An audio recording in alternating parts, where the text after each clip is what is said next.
antara semua komoditas, kenapa Indonesia memilih gandum, Pak? Kan, yang lain kan kita sudah produksi. Sekarang gandum ini kita imporkan. Nah, impor ini syukur-syukur kalau bisa tumbuh. Jadi kedelai juga nanti setelah padi, jagung kan, alhamdulillah kan.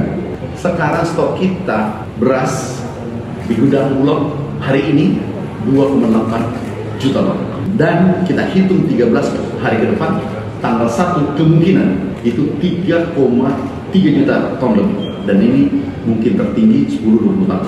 Stok kita di gudang. Kemudian nanti jagung juga, maaf kelihatan jagung agak harga turun ya, karena produksi naik. Ini kita selesaikan. Kemudian kedelai.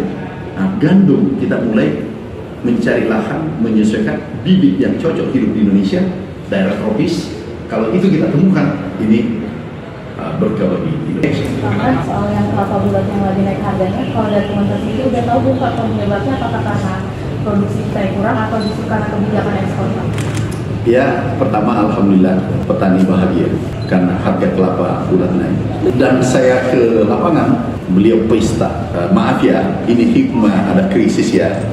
Hikmah kenapa? Harga kakao yang dulunya itu 27.000. Salah satu Bupati Kolaka Utara lapor, Pak Menteri terima kasih. Dulu harga 27.000 kakao, sekarang naik 120.000 per kilo. Jadi ada hikmah luar biasa. Kelapa juga, ini tinggi. Ini produksi kita nomor 2 dunia. Kita ini baru mau tanam lagi. Tidak percepat tanam, kita rehat dan seterusnya. Sudah diperintahkan Bapak Presiden. Kita rencana memproduksi lagi karena demandnya meningkat. Ya, kita bersyukur petani kelapa menikmati seluruh Indonesia. Sekarang petani padi, alhamdulillah, kakao, mete, kemudian apalagi kelapa dalam lagi menikmati harga ekspor. Komoditas perkebunan strategis yang demandnya tinggi tingkat dunia, ini kita fokus untuk rehat, planting. Kemudian kita tanam baru, lahan baru, kemudian kita pemeliharaan yang baik. Kenapa? Ini menghasilkan devisa, termasuk kakao, kelapa dalam, pala, kelapa sawit. Apa tujuan kita? Meningkatkan ekspor, kemudian menekan impor, pada gilirannya meningkatkan kesejahteraan masyarakat. Ini tujuan akhir kita. Tolong sampaikan, beri ruang petani kelapa bahagia di saat harga tinggi. Jadi regulasi yang menghambat, ngapain? Kita bypass saja. Contoh pupuk, itu pupuk ini adalah 12 menteri harus setuju, tanda tangan. 38 gubernur, 500 bupati dan wali kota tanda tangan baru pupuknya sampai di lapangan. Dari pertanian setuju ke pupuk Indonesia, langsung ke kelompok tani kelompok. Itulah mungkin contoh yang diberikan Bapak. Apa yang terjadi? Produksi kita naik berapa? 62%. Itu kata BPS, bukan pertanian. Supaya tidak ada polemik. Gudang kita, serapannya Januari, Februari, Maret, itu sampai hari ini 1,1 juta ton serap beras, bukan gabah.